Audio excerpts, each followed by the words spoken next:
Okay, so it's been about a month or more since I sat down to do this, and I had lots of excuses. um, and life got really busy, and work got really busy, and I knew that would happen, um, as it usually does. And you know, one of the reasons I started doing this is because 15 minutes isn't a big deal, right?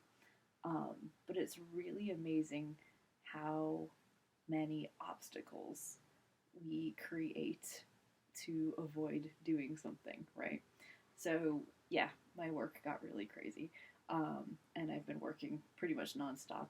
Um, but did I have 15 minutes here and there? Of course, we all do, right?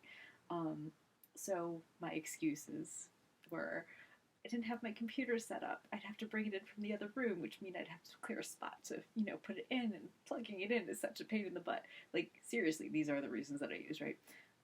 Or like, clarinet, the longer I wait, the worse my mouth gets. It's just going to be harder to pick it up again. Well, yeah, right? Um, man, so many excuses, which when you say them out loud, right, sound totally lame, because they are. But in the moment, it sounds, like totally realistic that, like, the reason why I'm not practicing, is that I didn't want to reach behind the couch to unplug my computer because it's really kind of hard to get back there.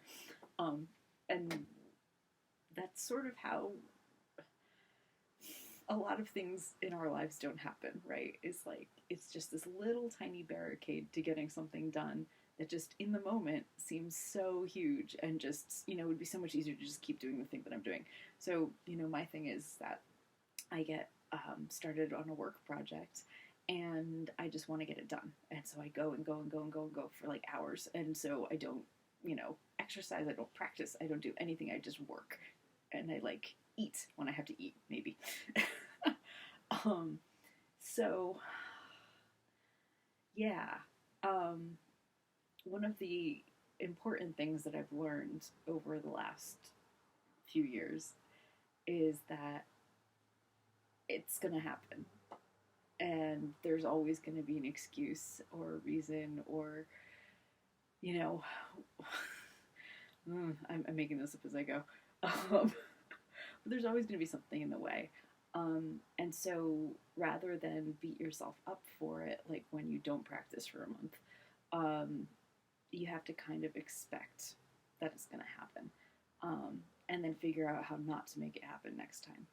And uh, yeah, it's hard. Um, so this is me not beating myself up, and embracing the process. And I'm going to practice today. And hopefully I'll practice tomorrow. And if I don't, then hopefully I'll practice the day after that. So anyway, part of the reason why I started doing this too with the video blogs is because there's a few people who maybe are looking for these, and it's that accountability piece, that we don't always have when we make a private goal and don't share it with anybody. Um, so basically, yeah, this is baby steps. I mean, both in the 15 minutes of practicing and baby steps in the making it a habit and getting in the mindset of making the time for it every day, even on days when you think that you really don't have the time. Um, and I think it's really important, like super important, that we talk about falling off the wagon, or breaking the habit, or, losing it for a month, and recognizing that that's not failure, and that's actually pretty normal. Um, and that, when that happens, we just start doing it again. And, I expect that I'm probably going to, in the future, fall off the wagon again and, get out of the habit. But, yeah, it doesn't mean anything, really. I mean, in the long run, just start doing it again. So, anyway, that's my ramble about my excuses for not practicing. And, I'm going to try to do better. And hopefully hopefully I will. So, I'm going to do some flute in the next video and get back on the wagon.